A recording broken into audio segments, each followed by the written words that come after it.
నగరంలో భద్రకాళి అమ్మవారికి సోమవారం కుమ్మరులు కుండలను సమర్పించారు.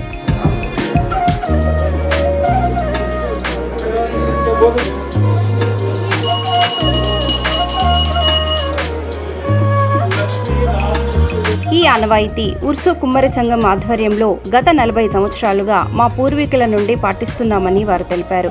అలాగే మట్టి కుండలలో ఉగాది పచ్చడిని చేయటం వలన కలిగే లాభాలను, విశిష్టతను వారు తెలియజేశారు. ఉగాది వేళ పచ్చడి కోసం పవిత్ర కుండలను సమర్పించారు. ఉర్సు కుమ్మరి సంఘం ఆధ్వర్యంలో వీటిని సమర్పించారు. వెల్కమ్ టు ఐదం టీవీ.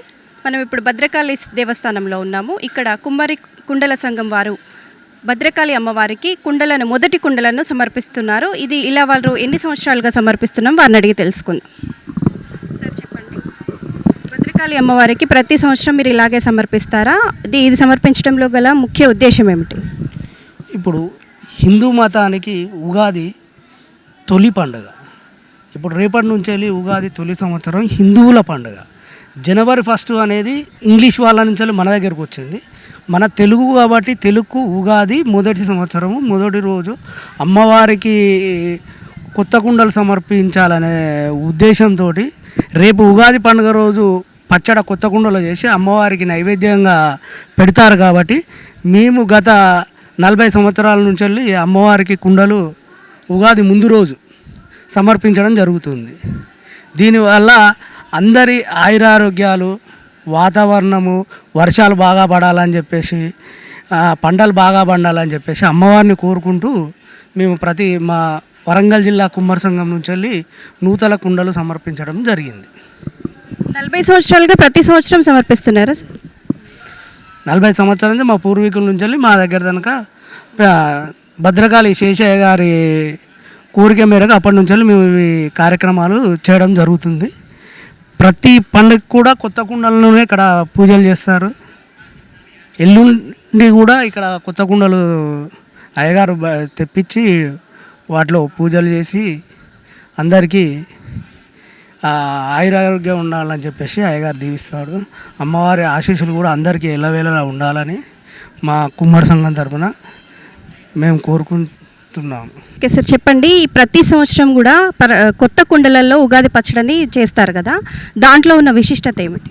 గత పూర్వకాలంలో మన పూర్వీకులు పెద్దలు మరి మట్టి కుండలనే భోజనం కానీ, మట్టి కుండలనే మంచిళ్ళు కానీ, మట్టి కుండలనే కర్రీస్ వండుకోవడం ఇలాంటి చేయడం వల్ల వాళ్ళు 100 సంవత్సరాలు మంచిగా ఏమి ఇబ్బంది లేకుండా ఆరోగ్యపరంగా జీవించేవారు. మరి ఇప్పుడు ఈ ప్లాస్టిక్, ఈ ఇత్తడి ఇలాంటి వస్తువులు రావడం వల్ల మా కుమ్మరి కులం చేసిన కుండలను వీళ్ళు ఎవరు కూడా వాడట్లేదు. కాబట్టి తిరుమల శ్రీ వెంకటేశ్వర స్వామి కూడా ఫస్ట్ నైవేద్యం మా కుమ్మరి చిప్పలనే వండి పెడతారు. అలా అంత గొప్పగా ఉన్న ఈ కుండలను ఈరోజు మన ప్రజలు దీన్ని పక్క పెట్టేసి ఇలా ఇవాళ సంబంధించి ప్లాస్టిక్, ఇత్తడి కుండల్లో, ఇత్తడి బిందెల్లో పచ్చడి చేయడము ఇలాంటి చేయడం వల్ల ఏంటంటే కలుషితంగా అవుతుంది. కాబట్టి ఈ పచ్చడి అనేది కంప్లీట్ కుండలనే చేయాలి. కుండలు చేయడం బెనిఫిట్ ఏంటంటే మనకు చల్లగా ఉంటుంది, ఆ టేస్ట్ కూడా మారకుండా ఉంటుంది. అదే మీరు ఇత్తడి బిందెలు కానీ, ఈ రాగి చెంబులు కానీ ఇలాంటి వాటిలో చేస్తే టేస్ట్ మారుతుంది. అనుకున్నాగా తీరుగా పచ్చడి కూడా రెడీ చేయలేకపోతాము.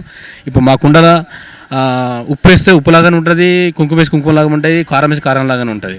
అదే వేరే వస్తువులు వేస్తే కొద్దిగా అది తినేస్తుంది. ఆ కుండ తినేయడం వల్ల ఆ క్లారిటీ మిస్ అయ్యి అది రుచి ఉండదు. కాబట్టి మేము ప్రతి ఇయర్ గత 40 సంవత్సరాల నుంచి మేము కుండలను ఇక్కడ సమర్పించుకుంటున్నాము. ఇదే విధంగా రాష్ట్రం మొత్తం కుమ్మరులు తయారు చేసిన కుండలనే ఈ పచ్చడి చేసుకుంటే బాగుంటుందని మేము ఈ భద్రకాళి టెంపుల్ ఆవరణలో అందరికీ విన్నవించుకుంటున్నాం. భద్రకాళి దేవాలయంలో ఈరోజు కుమ్మరి సంఘం వారు కుండలను సమర్పించారు. మట్టి కుండల యొక్క విశిష్టతను వాళ్ళు తెలియజేయడం జరిగింది. అలాగే 40 సంవత్సరాలుగా ఆనవాయితీగా వస్తున్నటువంటి వాళ్ళ ఆనవాయితీని, వాళ్ళ యొక్క అలవాటును ఈ సంవత్సరం కూడా వాళ్ళు జరిగించడం జరిగింది. భద్రకాళి దేవాలయంలో కుండలను వారు సమర్పించారు. వారి యొక్క అనుభవాల్ని వారు మనతో పంచుకున్నారు. ఈ కార్యక్రమంలో రాష్ట్ర ఉపాధ్యక్షుడు ఆవునూరి రామ్మూర్తి ప్రజాపతి, జిల్లా అధ్యక్షుడు రుద్రారపు కుమారస్వామి ప్రజాపతి, ఉర్సు సంఘం అధ్యక్షుడు ఆవుల నాగరాజు, ఉరుసు కుమ్మర సంఘం అధ్యక్షులు బొడ్డపల్లి శ్రీకాంత్ ప్రజాపతి, వర్ధన్నపేట మండల అధ్యక్షులు సముద్రాల రాజు కోటి ప్రజాపతి తదితరులు పాల్గొన్నారు.